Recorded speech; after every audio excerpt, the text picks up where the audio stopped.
Bon, tout le monde est prêt, présentateur? Ouais. Essaie de t'en tenir à ton texte de présentation et de ne pas en rajouter. Oui, d'habitude, tu débordes. On y va.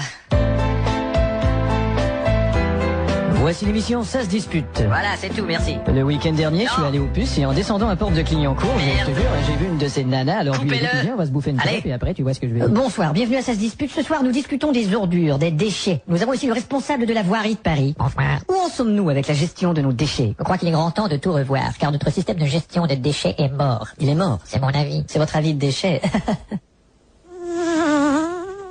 Bon, nous avons directement du plus grand dépotoir de banlieue notre reporter Bernard. Bernard, vous m'entendez? Je vous entends parfaitement, comment allez-vous? Il semble qu'on ait des petits problèmes. Vous avez fait une étude sur ce dépotoir? Oui, je vous montre pique Démarche. Bon, vous venez de dire, je vous montre une feuille qui explique la démarche, c'est bien ça? Non, j'ai dit, j'ai mon trou qui me pique quand je marche. Merci Bernard. Mon premier invité est RMiste après avoir été à l'école et ensuite éboueur. Bonsoir monsieur Patel-Dadidadidou. Ouais. Que préférez-vous, être RMiste, éboueur ou être à l'école? Être RMiste, éboueur de l'alcool. Mon second invité vient d'un lointain pays du Nord-Est, monsieur Bobotiflagel Bobotiflange. Comment traite-t-on les ordures dans votre pays?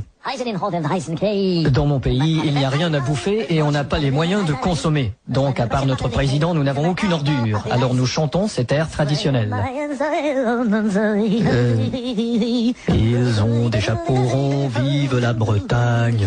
Ils ont des chapeaux ronds, vive les Bretons. Mon troisième invité représente le Sénégal. Allez-y, monsieur Boubaten-Gueden. Ici, dans cette société de capitalistes, on ramasse les odus et on bouffe du chocolat. Mais chez moi, on ramasse le chocolat et on bouffe des odus.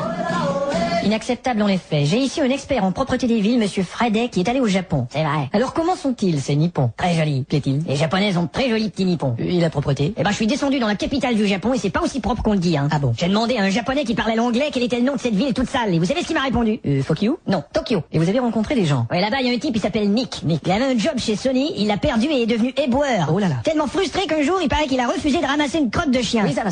Alors, ils lui ont dit, bah alors, électronique. Normal, il était technicien en électronique. Bon, ça va, les mouches. Ah oui, pardon, je vous oubliais. Mon prochain invité travaille pour une société aérienne. Vous êtes Air France, Air Gabon? Non, Ernest. Voilà. Alors Ernest, vous êtes agent de bord et vous faites de la récupération sur votre appareil. Ouais, je conserve tous les bouchons de Perrier et je fabrique des choses en forme sphérique. D'où les bouchons sur le Perrier sphérique. Quand on fait de récupérer les bouteilles, ben au début, on trouvait ça si con, si niais, et maintenant elles sont toutes consignées. La récupération des ordures, c'est important, faut penser à nos enfants. Oui, comme le disait le petit Jordi dans sa chanson, cette ordure d'être un bébé. Merde, un avion, couchez-vous!